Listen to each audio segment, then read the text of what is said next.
HOPE is an acronym, helping other people excel. We sow seeds and we cultivate young minds. And it's one boy at a time. It's one young man at a time. My name is Satcher Dawson. I'm the Executive Director of Hope Farm. We're in the 76104 zip code. 76104 has the lowest life expectancy in the whole state of Texas. I learned about Hope Farm shortly after hearing a quote that said, "A single mom that trusts in God isn't raising her kids alone." And I really, really believed in that. My name is Lynetta Wilson. My sons have been at Hope Farm since 2016. Hope Farm has meant a lot for me and my family. When I first came to Hope Farm, I assumed that it would be a program for the boys. And what I've learned is that Hope Farm is much more than that they're really intentional about pouring into the entire family. If my mom is happy, then I'm happy. She's my #1 person. I married my high school sweetheart, and unfortunately just addiction and abuse in our marriage just made it very unsafe for the children and I to stay in that relationship. I was outside in the car. Mom and Dad, they were arguing and fighting, and then Dad punched the wall, and then my mom, she started crying. It was very upsetting. Decided to dissolve the marriage, and I've been partnering with Hope Farm ever since. I felt sad and angry. It was really difficult. You never get married with the intent of being divorced. I assumed that would be my forever. I was really scared about having a broken home and raising the children in a broken home and what that would look like. Unfortunately, he's not a part of their lives. He struggles with his addiction and is incarcerated, so I am truly raising the children alone. You can take a look in the prison, which our forefather, Mr. Randall, did. He went to a prison and interacted with some of them.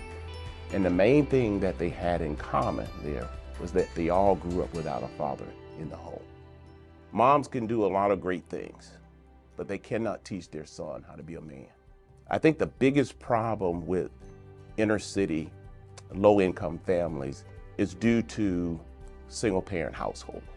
So that's why fatherlessness is so important. It is very important to have a male figure in your life. I always tell someone from Hope Farm, I always ask them and get their opinion. Well, I'll get the right answer out of them.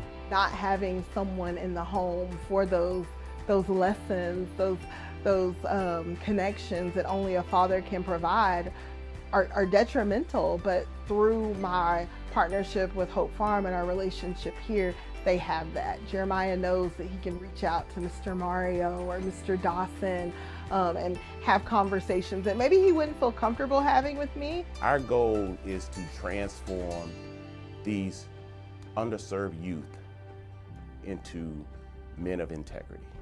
The reason why I showed up is I just needed some help, guidance, and also, being fatherless, I also was missing those pieces that you would have if you had a father. So I needed a place, and my grandmother reached out to our church, and one of the church members said, "Hey, you sound like Hope Farm might be the place," and here I am. I have no memory at all of my mom or dad.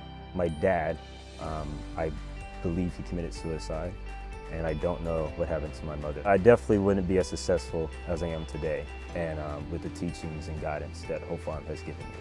I would definitely not be as successful. I would be probably not graduating right now, because that is, out of all of the things Hope Farm has done for me, that is probably one of the biggest things. I'm gonna graduate with a criminal justice major. I want to become a dentist. If I'm smiling, then I make everyone else smile. The money that you give is leading to success stories. You have to think about the value and the outcome of it. Is people like me. You're putting in an investment on the future generation. Because of your investment, we are changing lives. I'd like to say thank you. Thank you. Thank you. Thank you. For investing in my children. For investing in me. For investing in me. And investing in me. Without Hope Farm, I do not know where I would be. But today I'm thriving. I'm about to graduate from college and serve our community as a police officer. Because of people like you. I become a dentist to help people and be there for someone. I want to perfect people's smiles. I'm eternally grateful. We could not do it without you. And we are truly grateful for that. I do not take for granted those folks behind the scenes who are pouring into our lives have truly changed the trajectory of where they're going to be. Our lives would look a lot different if we didn't have Hope Farm. I can't wait to see what the future holds.